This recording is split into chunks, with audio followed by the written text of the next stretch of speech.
Hello दोस्तों, आप सभी का स्वागत है आपके अपने चैनल ट्रैवल फूड्स नापलो दुनिया पर।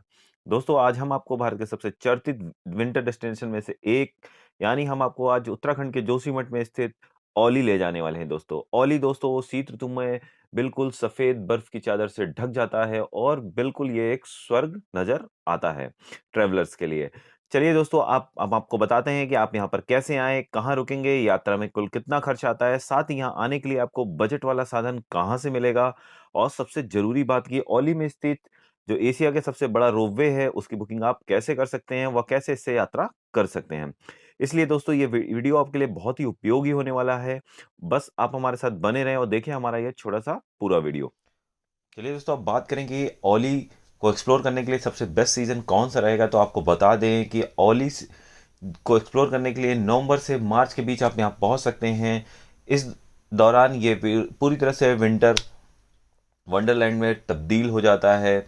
चारों तरफ आपको बर्फ ही बर्फ नजर आती है। मेरी राय में तो आप दिसंबर लास्ट के बाद यहाँ पर आएं, जिससे कि आपको अच्छी मात्रा में बर्फ देखने को मिले।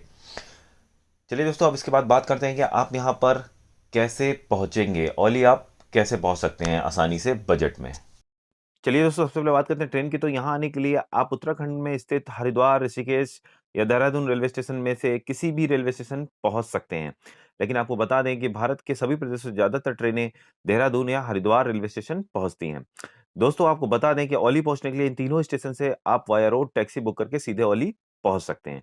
लेकिन यदि आप बजट यात्रा करने के मूड में हैं तो आप इन तीनों ही स्टेशन से आगे का सफर आपको बस से करना चाहिए। दोस्तों, आपको बता दूं ये बसें आपको जोशीमठ छोड़ती हैं, जहां से औली मात्र 14 किलोमीटर रह जाता है। दोस्तों, देहरादून रेलवे स्टेशन से जो जोशीमठ की दूरी है 288 किलोमीटर है। हरिद्वार रेलवे स्टेशन से जोशीमठ की दूरी 275 किलोमीटर है, जबकि ऋषिकेश से जोशीमठ की दूरी मात्र 252 किलोमीटर है। दोस्तों, जोशीमठ से आगे आपको औली जाने के लिए दो साधन मिलते हैं। एक तो रोपवे है और दूसरा टैक्सी, जिसके बारे में हम आगे आपको विस्तार से बताने वाले हैं। दोस्तों, अब हम आते हैं सबसे जरूरी बात पर, मतलब कि बस आपको कहां से मिलेगी। बस आपको दोस्तों हरिद्वार रेलवे स्टेशन से बाहर निकलने पर वहां से करीब 100 मीटर की दूरी पर स्थित सरकारी बस अड्डे के आगे से मिल जाएंगी। दोस्तों, ये बसें प्राइवेट टूर ऑपरेटर की होती हैं। ये बसें आपको सुबह 5 से 7 के बीच मिलती हैं। फिर इसके बाद आपको सीधी बसें ना मिलकर टुकड़ों में मिलेंगी हरिद्वार या ऋषिकेश से। दोस्तों, इसके अलावा आप अगर ऋषिकेश पहुंच रहे हैं तो आपको ऋषिकेश से भी सुबह 5 से 6 के बीच में जोशीमठ के लिए सीधी बस मिल जाएगी। दोस्तों, यहाँ से आपको करीब 9 से 10 घंटे लग जाएंगे जोशीमठ पहुंचने में। अगर आप इन बसों को ले लेते हैं सुबह जल्दी उठकर तो आप आसानी से सही समय पे जोशीमठ पहुंचकर रूम वगैरह लेकर आराम कर सकते हैं। दोस्तों, अब बात करें टिकट की, तो टिकट आप किसी भी ट्रैवल एजेंसी से ले सकते हैं या खुद भी आप बहुत सारे बस बुकिंग ऐप्स हैं जिससे आप इनकी ऑनलाइन बुकिंग कर सकते हैं। लेकिन ऑनलाइन अगर बुक करते हैं ये थोड़ा महंगा पड़ेगा। लेकिन अगर आप पीक सीजन में आ रहे हैं तो आप भीड़-भाड़ से बच बच जाएँगे और अपनी मनचाही सीट बुक आसानी से कर लेंगे। दोस्तों, आपको बता दें कि इसका किराया कितना पड़ता है। तो दोस्तों, इसका किराया हरिद्वार से जोशीमठ तक का जो है वो ₹650 है लगभग। चलिए दोस्तों, अब हम बात करते हैं कि आप जोशीमठ पहुंचकर कहाँ रुकेंगे।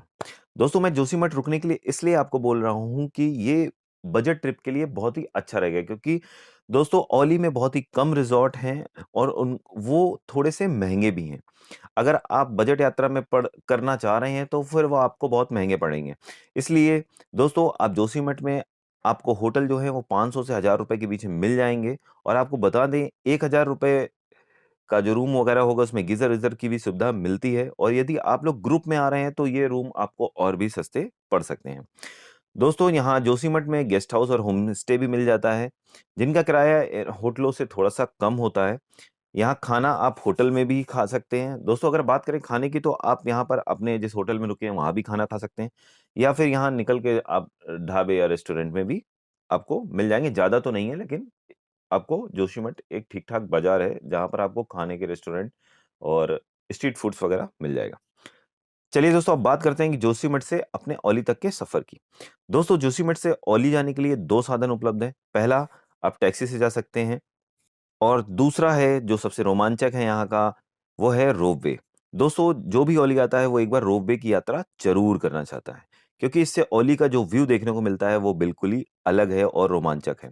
और मेरी राय में भी आपको रोपवे की ही यात्रा करनी चाहिए। ये रोपवे आपको करीबन 20 से 25 मिनट में जोशीमठ से औली छोड़ता है।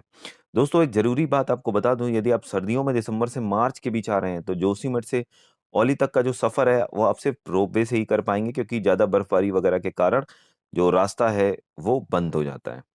और दोस्तों यदि आप पीक सीज़न में आ रहे हैं तो रोपवे की ऑनलाइन बुकिंग करा लें, क्योंकि यहाँ पर काफ़ी भीड़ हो जाती है। ये एक विंटर डेस्टिनेशन है तो यहाँ पर सर्दियों में बहुत भीड़ हो जाती है। इसलिए आपको मैं बता रहा हूँ, इस समय आपकी स्क्रीन पर भी है। आप heliservices.uk.gov.in/OliRoadway पर जाकर यात्रा प्लान करते समय ऑनलाइन बुक कर लें।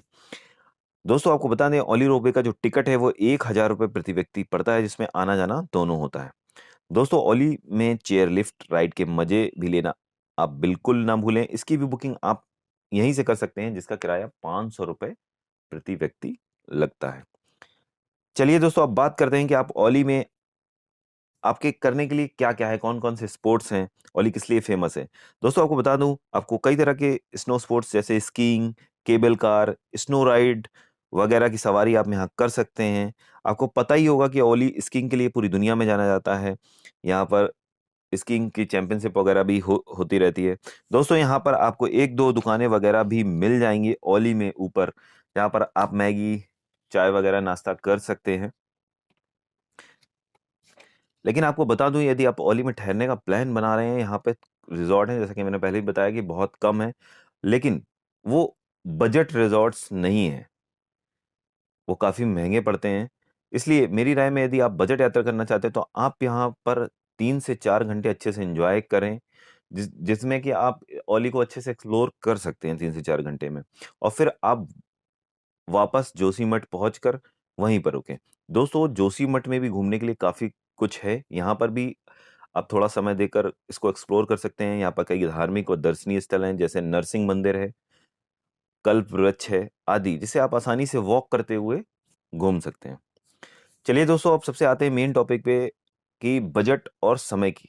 दोस्तों आप ये यात्रा हरिद्वार से शुरू कर वापस हरिद्वार 3 दिवस में पूरी कर लौट सकते हैं। और इसमें जो खर्च की बात करें तो हरिद्वार से जो जोशीमठ तक किराया है दोस्तों, वो करीब 650 रुपये है। जोशीमठ में एक दिन का अगर स्टे मान लें तो 800 रुपये, जो कि कम भी हो सकता है यदि आप ग्रुप में हैं। और फिर इसके बाद अगर आप रोपवे से यात्रा करते हैं तो 1000 रुपये आना जाना। इसके बाद वापसी आप करते हैं, जोशीमठ में होटल लेते हैं, फिर से उस दिन का मतलब 800 रुपये। और अगले दिन आप जोशीमठ से हरिद्वार तक के जो बस का किराया है वो 650 रुपये फिर से पेड करते हैं। तो अगर इनको कुल जोड़ा जाए तो ये होते हैं 3900 रुपये, 3900। और इसके अलावा अगर आपके कुछ पर्सनल खर्चे और अगर इसमें खाने का हिसाब जोड़ लें तो आप ये ट्रिप 7 से 8 हज़ार रुपये में आसानी से निपटा सकते हैं। और ओली जो कि एक विंटर डेस्टिनेशन है, काफ़ी खूबसूरत हो जाता है विंटर सर्दियों के समय।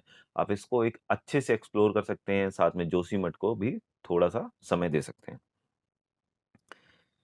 तो दोस्तों इससे सस्ती ट्रिप शायद आप नहीं कर सकते हैं। अगर दोस्तों अगर आपको मेरे द्वारा दी गई जानकारी महत्वपूर्ण लगी हो, मेरा कंटेंट पसंद आया हो आपको, और आपको ट्रिप प्लान करने में थोड़ी-सी भी मदद करता हो, तो मेरे चैनल ट्रैवल फूड्स को सब्सक्राइब करना बिल्कुल ना भूलें और बेल आइकन को ज़रूर दबा दें, जिससे मेरे आगे आने वाले वीडियोज़ के नोटिफ़िकेशन आपको मिलते रहें।